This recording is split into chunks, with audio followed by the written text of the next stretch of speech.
네, 오늘 함께 보실 하나님 말씀은 구약성경 여호수아서 6장 1절로 7절까지의 말씀입니다.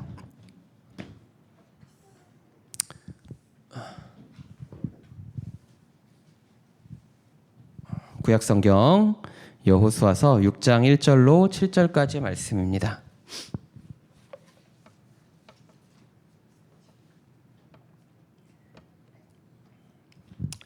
구약성경 여호수아서 6장 1절부터 7절까지의 말씀입니다. 제가 한 절, 우리 성도님들께서 한 절 돌아가면서 교독하도록 하겠습니다. 제가 먼저 읽겠습니다. 이스라엘 자손들로 말미암아 여리고는 굳게 닫혔고 출입하는 자가 없더라.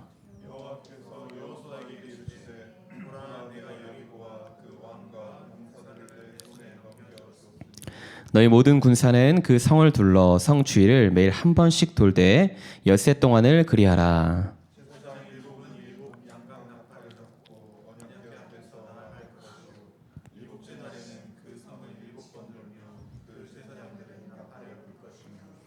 제사장들이 양각 나팔을 길게 불어 그 나팔 소리가 너희에게 들릴 때에는 백성은 다 큰 소리로 외쳐 부를 것이라. 그리하면 그 성벽이 무너져 내리리니 백성은 각기 앞으로 올라갈지니라 하시매.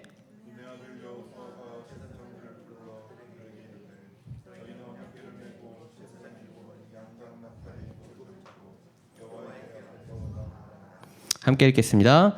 또 백성에게 이르되 나아가서 그 성을 돌되 무장한 자들이 여호와의 궤 앞에서 나아갈지니라 하니라. 아멘. 네, 반갑습니다. 네, 오늘 말씀을 좀 살펴보면요. 저는 좀 이렇게 이야기를 좀 붙였어요. 참 이상한 전쟁사. 네. 하나님께서 참 이상한 전쟁사를 준비하고 계시는 것들을 우리가 보게 됩니다. 여리고성은 고고학자들의 연구에 따르면 그때 당시에 이제 굉장히 강성한 성이었다라는 것들을 좀 알려주죠. 연구에 따르면 높이 8m에 두께가 무려 6.8m. 그러니까 그 당시에 지을 수 있을 만한 건축법이 아닐 정도로 굉장히 좀 난공불락의 강성한 요새였다라는 평가가 있습니다. 그리고 이제 6장은요, 그런 여리고성 앞에 그런 여리고성을 이제 점령하기 위해 성 앞에 진치고 있는 이스라엘 백성들의 이야기입니다. 긴장되겠죠. 사실 전쟁을 앞두고 있잖아요. 그 강성한 민족 그리고 난공불락의 요새, 한 번도 무너진 적이 없는 그런 요새, 그런 이제 백성들 앞에 이제 전쟁을 하기 위해서 서 있는 거예요. 자, 전쟁은요, 그 자체만으로도 좀 두려움을 줍니다. 여기 전쟁을 경험해 보신 분들이 없으시죠? 그렇죠? 우리는 전쟁을 겪어본 세대는 아니잖아요. 그렇지만 저는 전쟁터에 가봤습니다. 네, 가봤죠. 저는 이제 파병을 갔다 왔는데, 이라크에 파병을 갔다 왔어요. 파병을 갔다 왔는데 전쟁을 직접적으로 경험하진 않았지만 굉장히 간접적으로 경험했던 이 경험들이 있었던 것 같아요. 그래서 저는 이 말씀을 준비하면서 그 전쟁이 주는 어떤 그 긴장감? 제가 사실 이제 평화유지군으로 가긴 했지만, 평화유지군이었기 때문에 가면 총 쏘고 전쟁하고 이런 거 없었어요. 저는 파병 갈 때, 그 파병 지원할 때 어떤 마음으로 지원했냐면, 놀러 간다. 해외여행 간다. 즐겁다. 신난다. 돈 벌어온다. 이 생각밖에 없었어요. 네. 그렇다고 이제 엄청 놀러 간 건 아니지만 어쨌든 간에 파병이 주는 중압감 이런 거 없이 시작을 했거든요. 이런 거 없이 시작했고, 그런 거 없이 훈련 받았고 그냥 다녀오면 되는 거지. 6개월 갔다 오면 되는 거지. 그냥 이런 생각으로 지원을 해서 가게 됐던 것 같아요. 처음에 이제 한국에서 비행기에 이제 딱 오를 때만 해도 굉장히 놀자판이었어요. 이렇게 이제 다 같이 파병 가는 사람들이잖아요. 국적기를 타고 이렇게 쫙 가는데 사람들이 이제 몇백 명이 거기 타 있잖아요. 타 있는데 다 즐거워. 다 즐겁고 행복하고 마치 우리의 이제 뭔가 미래는 아름다운 이제 분홍빛만 남아있는 것 같아요. 꽃길만 걸을 길만 남았어요. 약간 이런 느낌? 그래가지고 기내식 주면 그거 주는 대로 먹고 열 몇 시간을 비행기 타는데 토할 만큼 먹은 것 같아요. 아무튼. 그리고 영화 보면서 희희낙낙 이렇게 간 거죠. 그리고 나서 이제 저희가 처음에 도착했던 데가 어디였냐면 쿠웨이트라는 곳이었어요.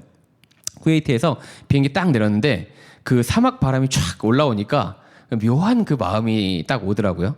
그러고서 이제 이라크로 올라가야 되기 때문에 군용기를 타고서 딱 올라가는데 군용기에 발을 딱 들인 순간 그때부터 마음이 뭔가 좀 이상하더라고요. 물론 이제 그때도 약간 미쳐있는 사람들이 있었어요.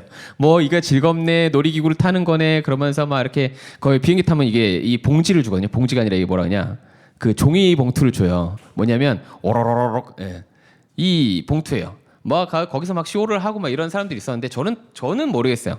저는 딱 그 비행기를 타고서 딱 올라간 그 순간부터 어떤 마음이 들기 시작했냐면, 내가 전쟁터에 직접 전투를 하든 전투를 하지 않든 그게 중요한 게 아니라 묘하게 찾아오는 그 긴장감과 뭔가 찾아오는 그 불안감과 약간의 두려움, 그런 부분들이 제 안에 탁 찾아오는 것들을 좀 경험했던 것 같아요. 그리고 작전 지역에 딱 내렸을 때 찾아오는 그 불편한 마음. 우리는 굉장히 안전지대에 있었습니다. 안전지대에 있었고요. 저희를 둘러싸고 겹겹이 이렇게 보호를 받을 정도로 아주 안전한 곳에 있었어요.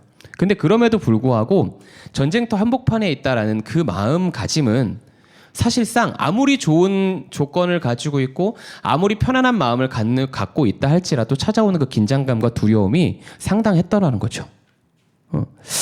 설교를 준비하다가 그런 생각이 드는 거예요. 이들도 이제 격전지 바로 코앞에 있잖아요. 이제는 뺄 수도 없어요. 도망칠 수도 없어요. 도망치면 어디예요? 요단강이잖아요. 배수의 진을 치고 있네요. 그죠? 갈 데가 없어요. 뒤로 가도 갈 데가 없고 앞으로 가도 갈 데가 없어요. 이제는 전쟁밖에 남지 않은 거죠. 그런데 전쟁을 앞두고 보니까 이 백성들이 얼마나 강성한 민족입니까? 두려움이 찾아오지 않았을까요? 긴장감이 찾아오지 않았겠습니까? 그런 상황 속에서 긴장감과 중압감이 찾아올 텐데, 그런 그들 앞에 참 이상한 작전이 시작되는 거죠. 자, 3절부터 5절까지의 말씀을 다시 한 번 더 읽어볼까요? 3절부터 5절까지의 말씀입니다. 3절부터 5절까지 말씀을 다시 한번 읽어보도록 하겠습니다. 함께 읽겠습니다. 시작. 너희 모든 군사는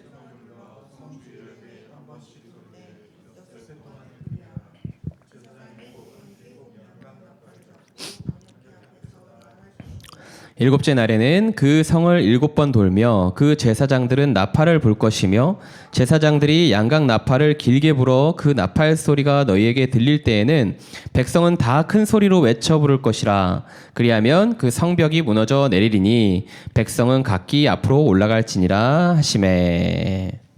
네.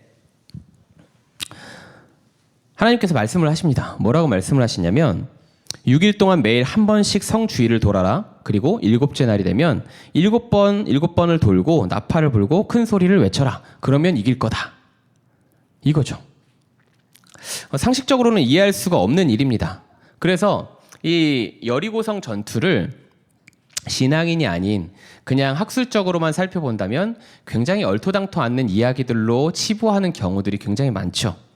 네. 왜냐하면 상식적으로 이게 일어날 수가 없는 일이잖아요. 그리고 왜 이런 일들을 다루고 있는지에 대해서 알 수가 없잖아요. 그렇죠? 전쟁에 앞서 오롯이 승패를 좌우할 수 있으려면 전술을 펴잖아요. 무기를 점검하잖아요. 장수들이 있는지 살피잖아요. 그런데 우리가 여호수아서를 계속 살펴보다 보면 이런 얘기가 한 번도 나오지를 않아요. 뭐 누가 대단한 장수였다든지 이 이스라엘 백성들이 어떤 무기를 가지고 있었다든지 이 이스라엘 백성들이 어떤 전술을 펼쳤다든지 그런 얘기 한 번도 나오지 않습니다. 그렇다면 하나님께서 왜 여리고성 점령 전투에 이 이상한 작전을 펼치고 계시는가? 우리는 6장에 대한 어떤 하나님의 뜻하심을 좀 살펴볼 필요가 있는 것 같아요. 자, 저희가 여호수아서 6장을 살필 때 주의해야 될 게 있어요. 뭐냐면 예전에 이런 설교 참 많이 들었던 것 같아요. 순종하면 하나님께서 여리고성을 무너뜨리셨던 것처럼 우리의 삶 가운데도 승리를 주실 것이다. 우리의 어떤 순종의 포커스가 맞춰져 있는 거죠. 그러니까 순종의 결과로서 이 전투를 이야기하는 것을 많이 다뤘던 것을 들었던 것 같아요. 그러니까 굉장히 좀 인과론적 접근이죠. 이런 원인이 있으면 이런 결과가 올 거다. 우리가 하나님께 이런 열심을 가하면 하나님이 이런 결과를 주실 것이다. 여기에 포커스가 맞춰져 있는 것들을 좀 본 것 같아요. 그럼 왜 문제가 되냐면 이런 적용이 찾아오게 되거든요. 뭐냐면 자, 순종하면 복 주신다. 그러면 저 사람은 인간적인 측면에서 복 받았네. 야, 순종의 사람인가 보다. 반대로 저 사람은 인간적인 측면에서 되게 어렵게 사네. 아, 저 사람은 하나님께 순종하지 않은 거야. 굉장히 이분법적 사고를 가지고 이걸 평가하게 돼버린다는 거죠. 원인이 인간인 거예요. 주어 자체가 하나님이 아니시라 나인 거예요. 응? 주어가 사람이 되는 거죠. 주체가 사람이 되는 거예요. 내가 되는 거죠. 그런데 분명히 여호수아서 6장에서 나타나는 주어는 하나님입니다. 응. 하나님에게 포커스가 맞춰져 있음에도 불구하고 주어 자체가 내가 되어 있는 거예요. 순종해야지만 결과가 따라올 겁니다. 순종해야지만 복 받을 겁니다. 6장에서 그거 얘기하고 있지 않거든요. 사실 모든 성경에서는 우리가 텍스트 상으로는 주어가 뭐 누구 어떤 사람이 될 수도 있고 뭐 누가 될 수도 있고 어떤 장소가 될 수도 있고 이렇게 나타나지만 성경의 주어, 성경의 주체는 인간이 아닙니다. 그렇죠? 성경의 주어, 성경의 주체는요, 하나님이시라고 분명하게 기재하고 있어요. 모든 것이 하나님에 대한 이야기를 다루고 있다는 거죠. 마찬가지로 여호수아서도 마찬가지거든요. 성경의 모든 주체가 하나님이신 거예요. 그런데 사람이 주체가 되려고 하는 거죠. 사람이 주어가 되려고 하는 거예요. 순종하면 하나님께서 이렇게 주실 것이다. 순종하는 거 해보셨어요? 엄청나게 힘들죠. 말씀 따라 살아가는 거요? 쉽지 않습니다. 그걸 이룰 수 있는 거요? 아직도 히브리적 사고 안에서는 하나님의 말씀대로 그 법률을 지킨 자가 메시아가 될 거다. 아직까지 메시아가 오지 않았죠. 그래서 그런 사고를 가지고 있어요. 인간이 가지고 있는 사고는 그런 거예요. 열심, 노력, 성취, 내가 해서 뭔가를 얻을 수 있을 것이다. 그런데 사람이 주어가 되고요. 사람이 주체가 되면 분명한 문제가 생깁니다. 이 시대의 교회와 그리스도인들의 삶 안에 문제가 생겨나는 이유가 뭡니까? 내가 주어가 되려고 하니까요. 내가 주체가 되고 싶어 하니까요. 내가 하나님을 앞서 주체가 되려고 하니까 무너지는 거예요. 하나님은 완전하십니다. 믿으시죠? 하나님은 완전하신데 인간은 그렇지 않습니다. 우리는 하나님으로부터 파생된 존재잖아요. 그렇죠? 파생된 존재가 하나님이 되고자 한다면 그게 이루어질 수 있겠습니까? 아니요. 불완전하기 때문에 무너질 수밖에 없어요. 그런데 우리가 주어가 되려고 한다? 우리의 순종이 이 결과를 가져오게 한다? 일어날 수가 없는 거죠. 다시 돌아와서요. 우리는 이 이상한 작전의 의미를 좀 바로 알아야 돼요. 뭐냐면 여리고성 점령 사건은 결론부터 말씀드리면 전쟁에 대한 이야기가 아닙니다. 전쟁에 대한 이야기를 다루고 있는 게 아니죠. 왜냐하면 여리고성 점령 작전이라고 불리는 이 6장의 시작은 우리가 생각하는 것과 다른 내용이 흘러가고 있어요. 보세요. 자, 2절 보시면 여호와 하나님께서 이르시되, 자, 보라, 명령문이 등장합니다. 그죠? 집중하라는 거예요. 성경에서 명령문 등장하면 그거는 중요하다라는 겁니다. 자, 보라, 내가 여리고와 그 왕과 용사들을 내 손에 넘겨 주었다. 완료형으로 끝나죠. 자, 명령문으로 시작되어서 완료형으로 끝이 납니다. 그 내용이 뭐냐면 그런 거예요. 자, 여리고성을 점령하러 가잖아요. 이제 여리고성 전투를 앞두고 있는데 하나님께서 뭐라고 얘기하시는 것이냐면 여리고성을 점령하는 것은 현재 진행형도 아니고 미래에 반드시 이루어지게 될 사건도 아니고 이미 과거가 되었어요. 뭐냐면 하나님이 이미 주셨다라고 말씀하신다고요. 네. 되게 아이러니하죠. 이제 전쟁을 앞두고 있는 백성들이에요. 전쟁을 하러 막 나아가야 되고 이제 전쟁을 위해서 뭐 사기도 북돋고 뭔가 막 이제 준비하면서 나아가야 되는데 하나님이 뭐라고 딱 얘기하시냐면 초치는 거죠. 야, 됐어, 하지 마. 내가 줬다니까. 이거예요. 이미 과거 완료형으로 끝났어요. 이 말이. 하나님께서 뭐라고 말씀하시냐면 야, 여리고성 전투는 이미 하지 않아도 돼. 왜? 내가 이미 너희에게 주었거든. 이미 너희에게 주었다. 이미 준 사실이 여기에 있다. 라고 하나님께서 딱 선포하시는 거예요. 선언하시는 거예요. 그렇기 때문에 6장에서 여리고성 점령 전투라는 것은 사실 전투 자체가 중요하지 않습니다. 그럼 뭐가 중요한데요? 6장은요. 존재론적 하나님에 대한 내용들을 다루고 있어요. 뭐냐면 하나님이 누구이신가? 하나님께서 자신을 어떻게 드러내고 계시는가? 어떻게 나타내고 계시는가? 하나님, 우리가 믿고 따르는 그 하나님이 어떤 분이신가? 그것에 주목하라고 이야기하고 있거든요. 하나님께서는요, 이 6장 말씀을 통해서 그분의 임재를 드러내시고 하나님의 역사가 어떻게 이루어지는지, 하나님의 역사가 믿는 그 백성들을 통해서 어떻게, 하나님의 백성들을 통해서 어떻게 나타나는가, 그것을 보여주고 있는 너무나 중요한 이야기예요. 단순히 야, 한번 돌아라 돌아라 돌아라 돌아라 이게 아니에요. 돌면 무너질 것이다. 이거 아니라고요. 자, 그게 어떻게 드러나고 있는지 한번 좀 더 주의 깊게 살펴볼게요. 자, 앞서 말씀드렸지만 사실 전쟁으로 치면 되게 우스꽝스러운 작전이잖아요. 돌아라, 계속 돌아라. 그리고 마지막 날에는 7바퀴 돌아라. 그리고 소리 질러라. 그러면 이길 것이다. 되게 우스꽝스러운 작전이죠. 그런데 여기서 작전이라는 단어가 빠지면 전혀 다른 시점이 됩니다. 자, 하나님께서 명하시죠. 성을 돌기 전에 누구를 뽑아오라고 말씀하시냐면 뜬금없이 제사장을 뽑아오라고 얘기하시는 거예요. 네. 군인을 뽑아오라고 말씀하지 않으셨고 장수나 장군을 데려오라고 말씀하신 게 아니라 제사장을 데려오라고 말씀하시거든요. 제사장을 뽑아오라고 명령하셨어요. 자, 그때부터 그림이 뭔가 달라집니다. 제사장 뒤에 누가 등장하냐면 이제 나팔수들이 등장하죠. 그리고 나팔수들을 뒤에 언약궤를 맨 제사장을 배치합니다. 자, 물론 앞뒤로 이제 군사들이 경계를 서고는 있지만 여러분이 그림을 한번 그려보세요. 자, 맨 앞에는 호위하는 군인들이 서 있어요. 군인들이 쭉 갑니다. 그리고 그 뒤에 누가 가냐면 나팔수들이 쭉 따라가요. 그리고 그 뒤에 누가 따라가냐면 언약궤를 맨 제사장들이 따라가고요. 그 제사장들 뒤에 누가 따라가냐면 백성들이 쭉 따라가는 거예요. 자, 언약궤는 뭐라고 말씀드렸죠?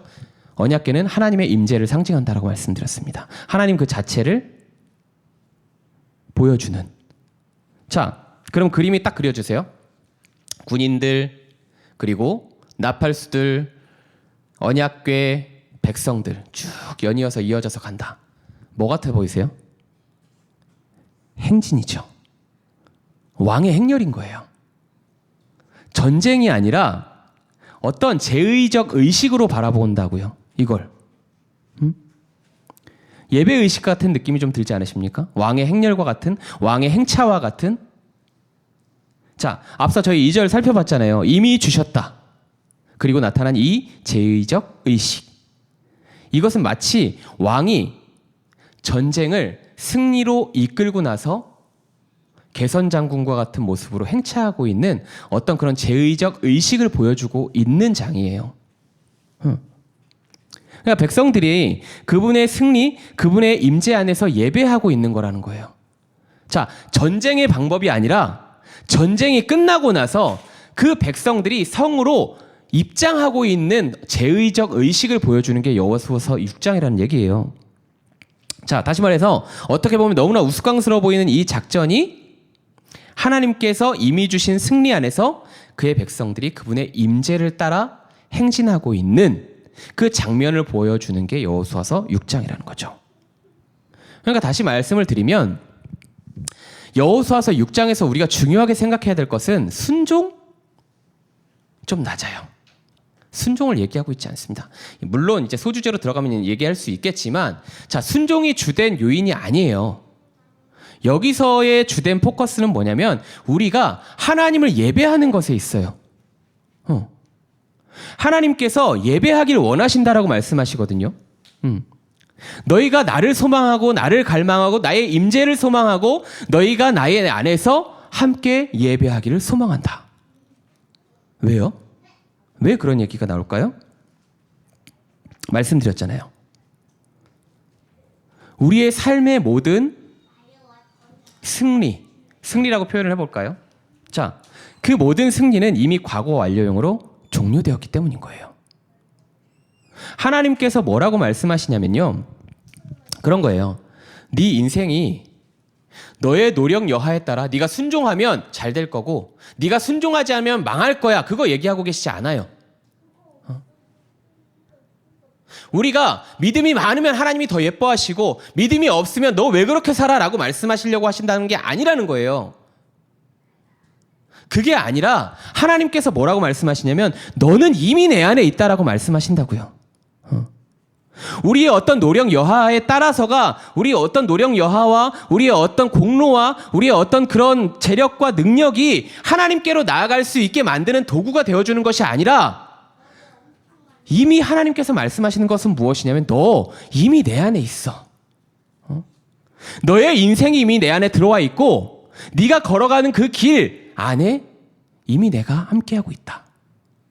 그 길은 이미 내 것이다. 그러니까 네 앞에 놓여 있는 어떤 그런 작은 것들에 주목해서 괴로워하고 고통스러워할 것이 아니라 그 모든 문제가 내 안에 있음을 직시하고 네가 나를 원하는 그 예배 안에 너의 그 모든 삶이 예배로 세워지기를 원한다라고 말씀하시는 거라고요.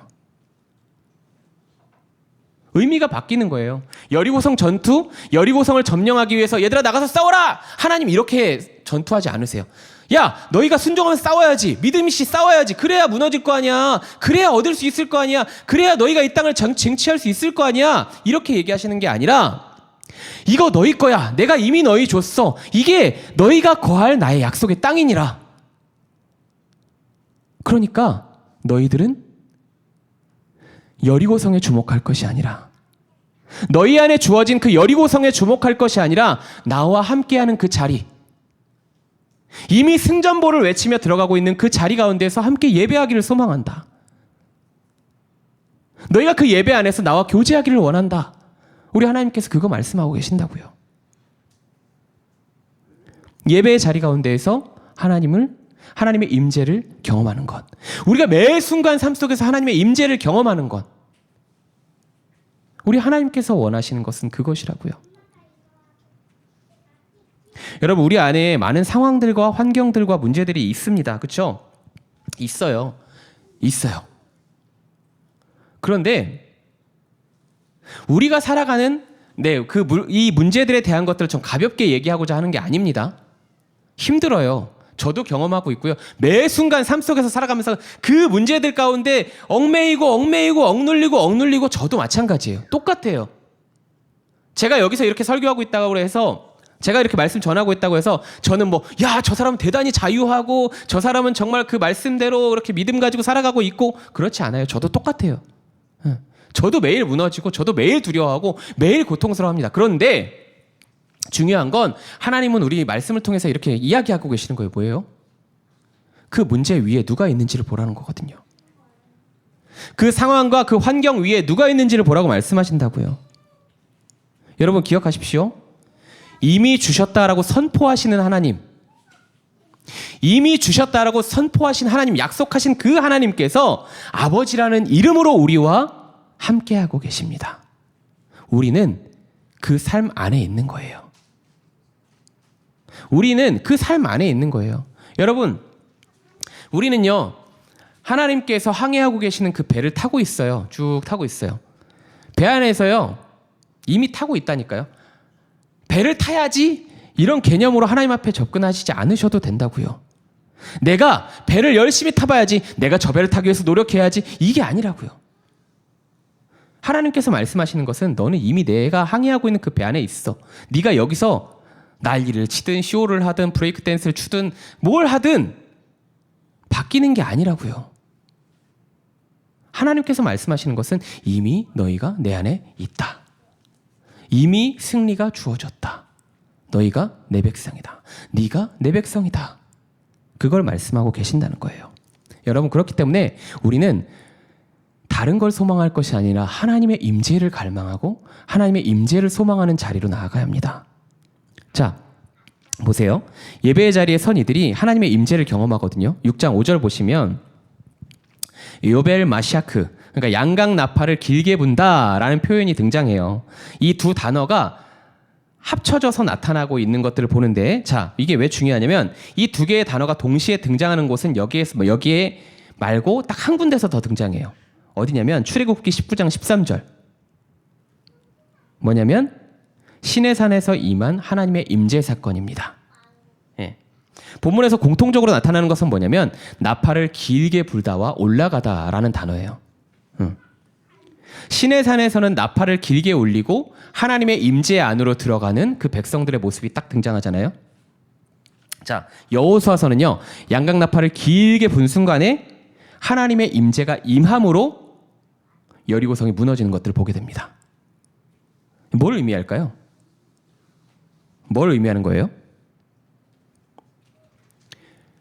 하나님의 임재가 없이는 그 어떤 것도 의미가 될 수 없다라는 것들을 이야기하는 거예요. 자, 하나님께서 자신을 존재론적으로 나타내시는 이 놀라운 임재의 사건이 여기서 탁 등장합니다. 그리고 성이 무너집니다. 여기에서 주어는 하나님입니다. 이스라엘 백성들이 그 순종에서 7바퀴 돌았다고 해서 나팔을 불었다고 해서 함성을 질렀다고 해서 성이 무너지는 게 아니었다고요. 그 양각 나팔이 길게 울려 퍼지는 그 순간 하나님께서 뭘 하시겠다라고 말씀하셨냐면 내가 그곳에 임재할 것이다. 내가 임재하는 그곳에 어떤 일이 일어나는지 너희가 보아라. 자, 하나님이 자신의 임재하심을 통해 주권적 권능의 역사를 보여주고 계시는 겁니다. 하나님께서 행하셨다는 거예요. 이미 여리고성을 받은 백성들이 하나님의 임재를 갈망하며 예배한 자리, 그것이 이 여호수아서 6장의 이야기인 거죠. 여러분, 우리가 오해하지 않았으면 좋겠는 것이 있습니다. 아까 예배하면서 아까 이제 예배 시작 전에 제가 기도하면서 그런 생각이 딱 들더라고요. 하나님의 임재가 이곳에 있었으면 좋겠습니다. 하나님의 임재가 우리 성도들의 삶에, 우리 더복교회 예배에, 우리 모든 이들의 삶 속에 임했으면 좋겠습니다. 그런 기도 제목이 이렇게 탁 튀어나왔어요. 설교 준비를 하면서 아마 그 영향을 받은 거겠지만 말씀을 묵상하면 묵상할수록 그런 생각이 들더라고요. 뭐냐면 순종도, 믿음도, 예배도, 우리의 어떤 삶의 헌신과 노력도 그 안에 하나님의 임재가 없다면 의미가 없는 것이구나. 여러분, 우리가 매주 이렇게 이곳에서 예배드리잖아요. 그렇죠? 저희가 아무리 성대한 잔치를 준비한다고 할지라도, 아무리 위대한 예배를 준비한다 할지라도 그곳에 하나님의 임재가 없으면 그것은 껍데기에 불과합니다. 모양에 불과해요. 우리가 구해야 될 게 뭡니까? 하나님의 임재가 필요한 겁니다. 주께서 나의 삶 가운데 늘 함께 하심을 우리가 온전히 깨닫게 해주십시오. 하나님 내려와 주십시오. 접신해 주십시오. 이게 아니에요. 그죠? 하나님의 임재하고 계심을 우리가 온전히 깨닫는 그 자리 가운데로 나아갈 수 있어야 하지 않겠습니까? 우리가 갈망하고 소망해야 되는 것이 그쪽으로 방향을 선회해야 되지 않을까요? 나의 일터에, 나의 삶에, 우리의 가정에, 우리 가족들 가운데, 그 가족들 가운데 일어나는 그 모든 관계 가운데 하나님께서 임재하고 계시지 않는다면 그것을 우리가 세워갈 수 있지 않습니다.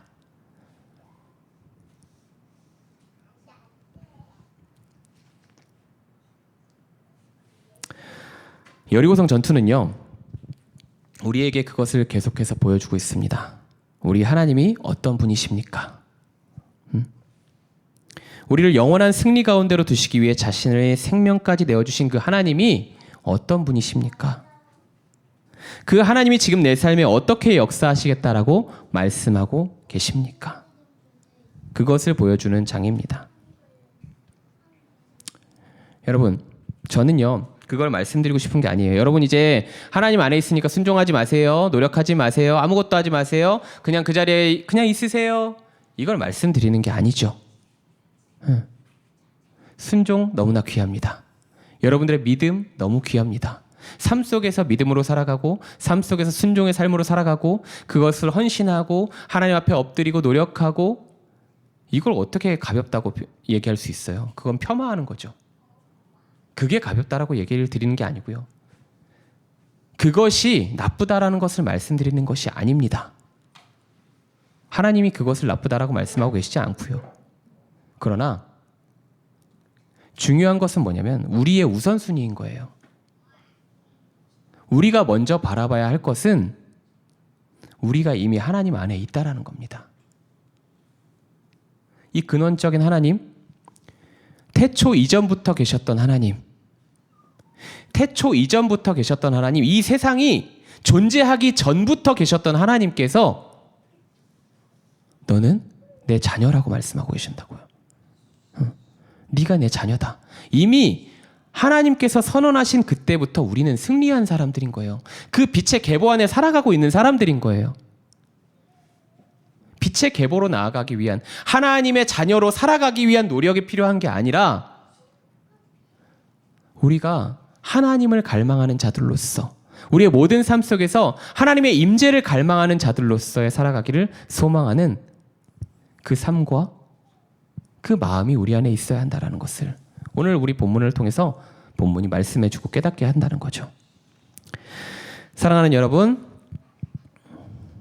우리의 삶에 의미가 생기는 것은 결국 우리가 하나님의 임재를 경험했을 때인 건 줄 압니다.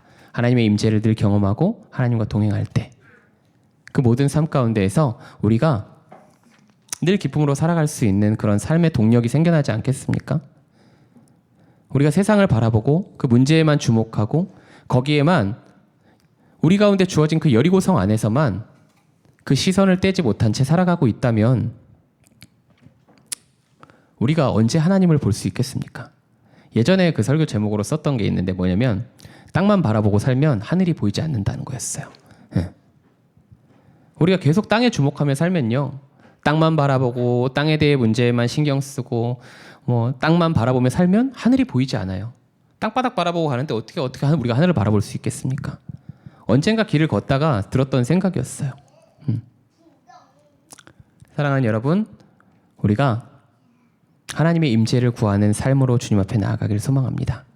하나님을 구하고 우리가 하나님과 더 가까이 예배하고 우리의 모든 삶의 전 영역이 하나님을 예배하고 하나님을 갈망하고 하나님을 소망하는 그 자리 가운데로 나아갈 수 있기를, 그 삶이 이어질 수 있기를 소망하는 마음으로 우리가 이 시간 함께 기도했으면 좋겠습니다.